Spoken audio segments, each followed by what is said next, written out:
नमस्कार, मैं पुनीत पाठक और आप देख रहे हैं छत्तीसगढ़ की बात। भारतीय जनता पार्टी विधानसभा चुनाव को लेकर इन दिनों एक अभियान चला रही है अपने बूथ को मजबूत करने को लेकर, और इसके तहत पार्टी पूरे प्रदेश में हर एक बूथ पर फोकस करे। इसी कड़ी में रायपुर दक्षिण के बूथ सशक्तिकरण की बैठक में पूर्व मंत्री और सीनियर विधायक बृजमोहन अग्रवाल ने एक ऐसा बयान दिया जिस पर एक नई सियासी बहस छिड़ गई। अग्रवाल ने कहा कि ये एक धर्मयुद्ध है। चुनाव को लेकर उनका यह बयान है। एक तरफ रावण की सेना है तो दूसरी तरफ राम की सेना है। इस पर पलटवार भी फौरन आ गया। कांग्रेस के नेताओं ने कहा कि बीजेपी का चाल चरित्र चेहरा जनता समझ चुकी है। भूपेश बघेल की सरकार में छत्तीसगढ़ में दरअसल राम राज्य आ चुका है।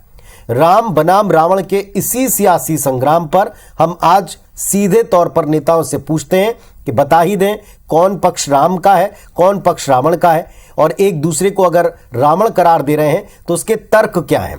जनता डिसाइड करेगी, लेकिन उसके तर्क क्या हैं। पहले आपको जरा हम बाइट सुनवाते हैं, रिएक्शन सुनवाते हैं, फिर हम आपको मेहमानों से मिलाएंगे।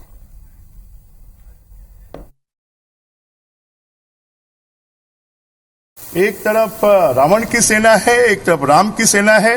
रावण की सेना को परास्त करने के लिए और हम अपने जो सैनिक हैं उनको तैयार कर रहे हैं, और यही बूथ सशक्तिकरण का उद्देश्य है। सरगुजा से लेके बस्तर, सुकमा जैसा जगह में हमारा रामाराम मंदिर में जाके बृजमोहन जाके देखे एक क्या बदलाव आ रहा है। ये पत्थर भी नहीं लगा पाया, मंदिर नहीं बना पाया, ये राम का सेना हो गए। असली रावण ये बृजमोहन है, ये जनता का लूटने वाला रावण है। हम लोग जनता को सेवा करने वाला रावण है। इस प्रकार के विध्वंसकारी बात कर रहे हैं। रावण उनको आज याद आ रहा है, और इस प्रकार से लोगों के इमोशन के साथ खेलना चाहते हैं। वो चाहते हैं जनता को बेवकूफ़ बनाएंगे, लेकिन मैं समझता हूं कि जनता उनके चाल चरित्र चेहरे को पहचान चुकी है। जनता उनके बहकावे में आने वाली नहीं है। राम राज्य का सपना छत्तीसगढ़ राज्य बनने के बाद छत्तीसगढ़ की जनता ने देखा था, लेकिन मैं समझता हूं 15 साल में तो राम राज नहीं मिला। अब राम राज का मतलब सबको सुख, सबको शांति और सबको काम मिले, सबको रोजगार मिले, सबको न्याय मिले, और भूपेश बघेल जी की कांग्रेस की सरकार उस राम राज का काम कर रही है। तो बात चली तो फिर दूर तक जाएगी, और ये बात निश्चित तौर पर चुनाव तक तो जाने ही वाली है। बृजमोहन अग्रवाल ने इस पर बयान दिया, इस पर पलटवार फौरन किया प्रदेश के आबकारी मंत्री ने, और अब इस पर आपने सुना कि कांग्रेस के तमाम दिग्गज नेता कह रहे हैं कि दरअसल राम राज्य की जो परिभाषा है उसमें हर व्यक्ति, हर वर्ग जो संतुष्ट है, ये काम अभी सरकार कर रही है। तो इसीलिए आज का सबसे बड़ा सवाल कि क्या ये कोई धर्मयुद्ध है। छत्तीसगढ़ के चुनाव को क्या हम धर्मयुद्ध कह सकते हैं? अगर ये धर्मयुद्ध है तो क्या भारतीय जनता पार्टी राम की सेना है, जैसा कि उनका दावा है? दूसरा, कांग्रेस का भी दावा है कि राम राज्य तो हम स्थापित कर चुके हैं, तो फिर किस आधार के ऊपर रावण की सेना करार दे रहे हैं? आज हम सीधे ये पूछने वाले हैं कि कौन पक्ष किसे राम की सेना और किसे रावण की सेना करार दे रहा है, और इसके पीछे के तर्क क्या है। तो धर्मयुद्ध अगर यह है तो फिर कौन राम की सेना और कौन रावण की सेना, इसी विषय के ऊपर खुलकर सीधे तौर पर हम आज चर्चा करने वाले। हमारे साथ दोनों पक्षों से दो बड़े ही कद्दावर, स्पष्ट वक्ता, तेज तर्रार प्रवक्ता दोनों जुड़ चुके हैं। अटल श्रीवास्तव जी हैं जो कांग्रेस पार्टी का पक्ष रखने वाले, संजय श्रीवास्तव जी हैं जो भारतीय जनता पार्टी का पक्ष रखेंगे, और वरिष्ठ पत्रकार रवि भोई साहब हैं जो दोनों पक्षों को ध्यान से सुनकर निष्पक्ष जनता की राय क्या हो सकती है या जनता तक क्या मैसेज इसका जा रहा है, इसको वो हमारे साथ बात करेंगे। आप तीनों को नमस्कार, स्वागत है आपका। ओपनिंग स्टेटमेंट से शुरुआत करते हैं। अटल जी, अपनी बात आप रखें। बृजमोहन अग्रवाल जी ने जो कहा आपने सुन लिया कि दरअसल ये धर्मयुद्ध है, एक तरफ राम की सेना, एक तरफ रावण की सेना, हमारा मुकाबला किस सेना से, देख लें। आप बताएं किसे रावण की सेना करार दे रहे हैं? देखिए, भारतीय जनता पार्टी जो पिछला चुनाव हारी, 15 साल के उनके राज्य में भारतीय जनता पार्टी 14 सीट पर सिमट के रह गई, और कांग्रेस ने 68, उसके बाद 71 सीट जीती। तभी ये तय हो गया था कि इनके 15 साल के कुशासन और रावण राज्य का परिणाम छत्तीसगढ़ की जनता ने उन्हें दिया है। और अब तो लड़ाई इस बात की होगी कि 15 साल बनाम 5 साल हम बात करेंगे विकास के पैमाने पे 15 साल में छत्तीसगढ़ का क्या विकास हुआ और 5 साल में।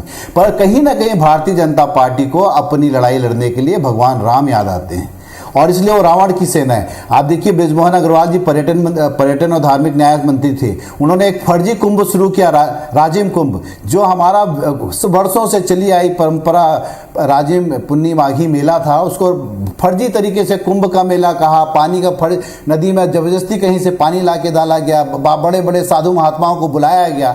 आखिर ये सब फर्जी काम करने की जरूरत रावण ही सेना को पड़ती है। हम राम के वंशज हैं, हमारे भगवान राम हमारे भाचा राम है, इसलिए हमारे मुख्यमंत्री भूपेश बघेल जी ने राम वन गमन पथ पर्यटन परिपथ का निर्माण की घोषणा की। माता कौशल्या का पूरे भारत पूरी दुनिया में एकमात्र मंदिर है जिसका जीर्णोद्धार हुआ, जिसका सौंदर्यीकरण हुआ, और हम राम वन गमन परिपथ में अभी इस बजट में भी मुख्यमंत्री जी ने 50 करोड़ और दिए हैं कि हम राम वन गमन परिपथ बनाएंगे।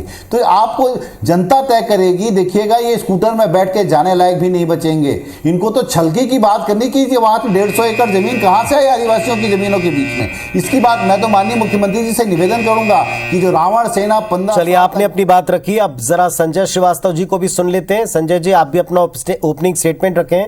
क्यों आप कह रहे हैं रावण की सेना जाहिर तौर पर कांग्रेस के लिए कहा गया, तो किस आधार पर आपने कहा? उन्होंने कहा राम राज्य तो हम लेकर आए। देखिए पुनीत जी, देश की आजादी के पिछले 75 वर्षों में हम ये देखें तो कांग्रेस का जो आचरण हमेशा से रहा इन 75 सालों के अंदर में, ये हमेशा से राम विरोधी रहा है। रावण के रूप में इन्होंने व्यवहार किया और हमेशा जब जब भगवान श्री राम के मंदिर के निर्माण की बात आई या भगवान श्री राम का नाम कहीं पर आता, कहीं ऐसा कोई इनका कृत्य नहीं दिखाई दिया कि ये राम के भक्त हैं। हमेशा राम मंदिर का विरोध करने वाले लोग, चाहे वो कोर्ट की बात हो, चाहे सुनवाई की बात हो, चाहे फिर वो अयोध्या के मामले को लेकर जिस तरीके से बाबरी ढांचे को गिराया गया हो, इनका कृत्य, इनका व्यवहार, इनका आचरण किस तरीके से दिखाई दिया। हमारी तो सरकारें चली गई, कई हजारों लोगों की मौतें हो गई, इसके लिए ये दर्ज है। और इस काले पन्ने को ये बदलना चाहते हैं, ये बार बार राम राम का नाम लेकर अपने चेहरे पर लगे हुए दाग को मिटाना चाहते हैं दरअसल। और यहां पर एक कौशल्या माता के मंदिर के नाम पर ये बार बार ये कहकर कि हमने बहुत बड़ा काम किया है, ये अपने को भगवान श्री राम के अनुयायी कहलाना चाहते हैं। देखिए मुझे ऐसा लगता है कि अभी उन्होंने जिस तरीके से कहा, और आपने भी देखा है कि हमेशा हम पर ये आरोप लगाते रहे कि ये राम का सहारा लेते हैं। और मैं तो ये कहता हूं यहां पर बैठकर मुझे कोई आपत्ति नहीं है। हिंदुस्तान के अंदर में हर एक व्यक्ति जब तकलीफ में आता, मैं मान भी लिया, मान लीजिए कहीं कोई हमको अच्छा परिणाम भी चाहिए तो हम भगवान की शरण में जाते हैं। लेकिन आप वो नहीं है। आप लोगों का जो शासन रहा है, आप लोगों का जो व्यवहार रहा है, मुझे कहने में यह कठिनाई है, मुझे कहने में अच्छा नहीं लगता है कि आप किनके साथ में खड़े हुए दिखाई दिए। इसलिए आपको बार बार आज राम मंदिर का सहारा लेना पड़ रहा है, राम का सहारा लेना पड़ रहा है कि भैया हम भी राम के अनुयायी, हम भी राम के भक्त हैं। चलिए, मैं अब सीधी डिबेट के ऊपर, मैं सीधी डिबेट पर आऊंगा। संजय जी, जनता और प्रदेश की जनता बेहतर तरीके से समझती है। ठीक है, सीधी डिबेट पर आऊंगा, लेकिन पहले रवि भोई साहब को भी सुन ले। आपने दोनों पक्ष सुन लिए, अब तो ये सीधे आ गया है रावण की सेना से हमारा मुकाबला है। क्या इंपैक्ट जनता के बीच में पड़ेगा, ये तय मान लें कि अब की बार कोई चुनाव नहीं, धर्मयुद्ध सा होना है? देखिए पुनीत जी, पिछले कुछ दिनों जिस तरह कांग्रेस सरकार ने यहाँ कौशल्या माता के मंदिर बनाए हैं, राम वन गमन पथ, तो आप देखेंगे 2018 या उसके पहले या 2019 में जो इलेक्शन हुआ लोकसभा का, उसमें हिंदुत्व एक बड़ा मुद्दा था, भारतीय जनता पार्टी का हिंदुत्व का मुद्दा। जिस तरह से माहौल चल रहा है तो उसमें छत्तीसगढ़ में भी कांग्रेस कहीं न कहीं हिंदुत्व के मुद्दे को पकड़कर आगे बढ़ना चाहती है। और यही वजह है कि राम वन पथ या कौशल्या माता मंदिर हो, ये ज़्यादा प्रचार प्रसार में अभी आए हैं। तो आने वाला जो चुनाव है 2023 में, उसमें निश्चित तौर से हिंदुत्व और राम का मुद्दा बड़ा हावी रहेगा और दोनों दल इसको भुनाने की कोशिश करेंगे। तो लड़ाई तो जबरदस्त होने वाली 2023 के इलेक्शन में, और इसमें यह तय करना है, जनता तय करेगी कौन क्या है।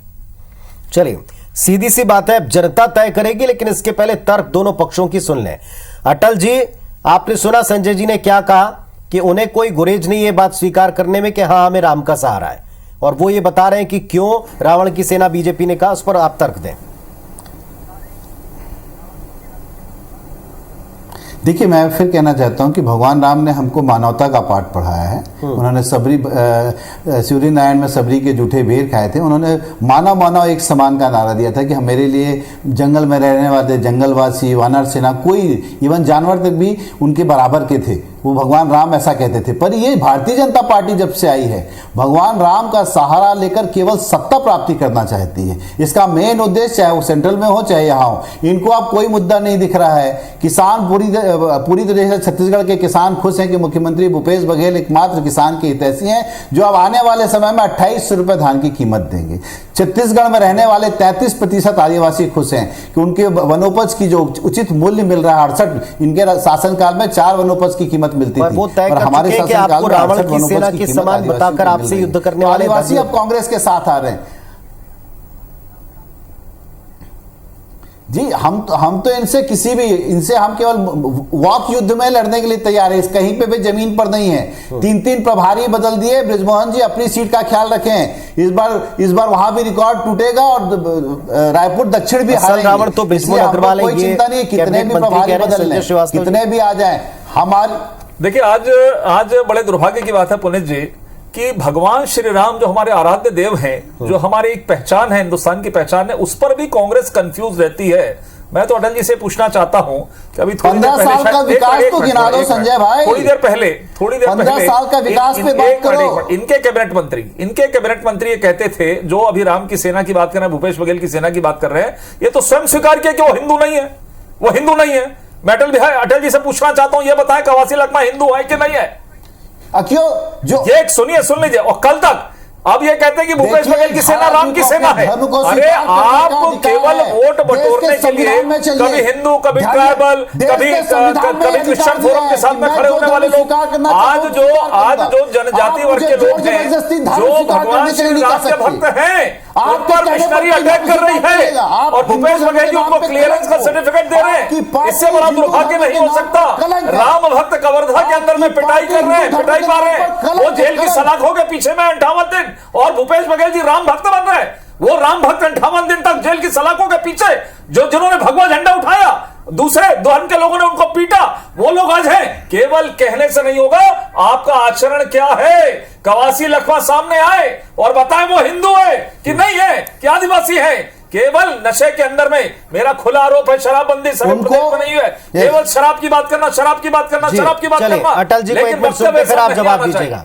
श्रीवास्तव जी, अटल जी को भी सुनते हैं। अटल जी, एक सवाल, यहाँ कैबिनेट मंत्री ने कहा कि असल रावण जो है वो अग्रवाल है, वो लोगों की संपत्ति को लूटते हैं। इस पर क्या कहेंगे आप इस स्तर के ऊपर बयान आ चुके हैं।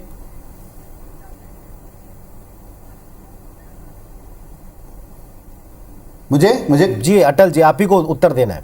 हेलो, आप ही को उत्तर देना अटल जी। अरे जी, मैं कह रहा हूं कि जैसे संजय ने कहा कि किसी भी आदमी को इस संविधान में यह अधिकार दिया है कि वो अपने धर्म की स्वीकार्यता करे। मैं आज कहता हूं, मैं गर्व से कहता हूं कि मैं हिंदू हूं।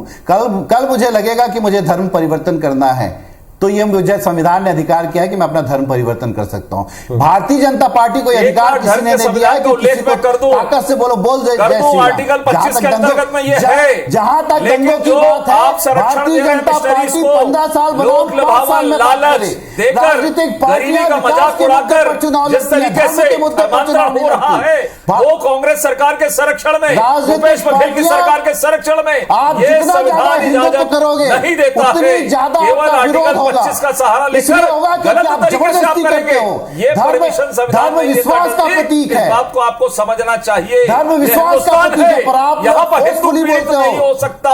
यहाँ से बाहरी रवि भोई साहब को थोड़ा सा सुनते हैं। रवि भोई साहब, एक मिनट, अटल जी आपको भी रोकूंगा। रवि भोई साहब, अभी हम ये मानकर चल रहे थे कि 2024 में कोई मुद्दा अगर तय होगा तो फिर हमेशा हमने देखा है बीजेपी अपनी पिच पर सबको लेकर आती है। आपको लगता है कि इस चुनाव को भी 2023 में, एक साल पहले जो छत्तीसगढ़ का इलेक्शन होगा, उसमें भी बीजेपी अपनी पिच अभी से तय कर रही है, इसे धर्मयुद्ध करार दे रही है, रावण की सेना कहकर? जाहिर है इस पर रिएक्शन आने थे और वो आ रहे हैं। क्या ये बहस कंटिन्यू रहने वाली 23 के चुनाव तक? देखिए पुनीत जी, स्वाभाविक है कि भारतीय जनता पार्टी राम मंदिर का निर्माण किया और हमेशा से इसको हिंदुत्व के मुद्दे को लेकर चला है। लेकिन आप देखेंगे 23 में और 24 में ये बड़ा एक मुद्दा रहेगा। और जिस तरह से छत्तीसगढ़ की बात करें, धर्मांतरण के मुद्दे को जिस तरह भारतीय जनता पार्टी ने उठाया है और नारायणपुर में हो या उनके कार्यकर्ता जिस तरह से उसको उठाएं, तो आने वाले चुनाव में कम से कम छत्तीसगढ़ में हिंदुत्व वाला मुद्दा और धर्मांतरण का मुद्दा बहुत ज्यादा हावी रहेगा। चाहे कांग्रेस राम के इशू को जिस आगे लेके चले या राम गमन वन पर, लेकिन भारतीय जनता पार्टी धर्मांतरण के मुद्दे दोनों तरफ से बातें थे। अब जरा एक फाइनल स्टेटमेंट अटल जी, कांग्रेस कैसे इस सेना वाले बयान को या इस एजेंडे को जो सेट किया जा रहा कैसे फेस करेगी? 20 सेकंड मात्र। कांग्रेस केवल छत्तीसगढ़ की अस्मिता और स्वाभिमान पर चुनाव लड़ेगी। कांग्रेस छत्तीसगढ़ी महतारी पर चुनाव लड़ेगी, छत्तीसगढ़ के विकास के पैमाने पर चुनाव लड़ेगी, छत्तीसगढ़ के 5 साल के माननीय मुख्यमंत्री भूपेश बघेल के कामों पर बात करेगी। भारतीय जनता पार्टी को कोई मुद्दा नहीं मिलेगा, इसलिए वो धर्म का सहारा लेगी सत्ता पाने के लिए। ये सत्ता लोग हैं, ये धर्म के नाम पर भाई को भाई से लड़ा सकते हैं, ये धर्म के नाम पर देश का बंटवारा के नाम पर आप चुनाव जीतने का मंसूबा पालते हैं, कांग्रेस का सीधा आरोप। Sanjay ji, final statement 20 second. देखिए, छत्तीसगढ़ निर्माण हमने किया, भारतीय जनता पार्टी की सरकार ने किया। इन्होंने 58 साल तक लोगों को बेवकूफ बनाया। छत्तीसगढ़ का डेवलपमेंट हमारी सरकार ने पिछले 15 सालों में किया। इन्होंने छत्तीसगढ़ को पिछले 4.5 वर्षों में केवल बर्बाद करने का काम किया है। ये हिंदू विरोधी लोग हैं, ये धर्म विरोधी लोग हैं, ये रावण रूपी लोग हैं, और इनका पर्दाफाश इस चुनाव के अंदर में 2023 में होगा।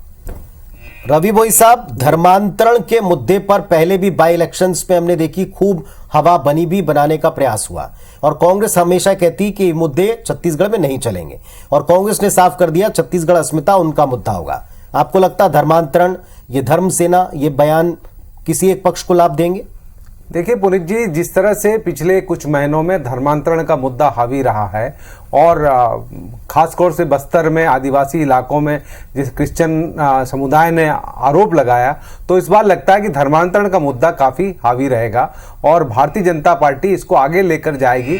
क्योंकि जसपुर में पहले तो धर्मांतरण का मुद्दा जसपुर तक सीमित था, अब वो बस्तर भी चला गया, इसलिए ये काफी एग्रेसिव मुद्दा रहेगा। आपने एकदम क्लियर कहा, लेकिन इसका असर कितना होता है ये तय आपको करना है, जनता को करना है। इसीलिए पक्ष विपक्ष और निष्पक्ष तीनों राय हमने आपके सामने इस मंच पर भी रखी है। वैसे बहस कंटिन्यू रहने वाली है। आज के लिए आप सबका शुक्रिया जो आपने अपने तर्क रखे।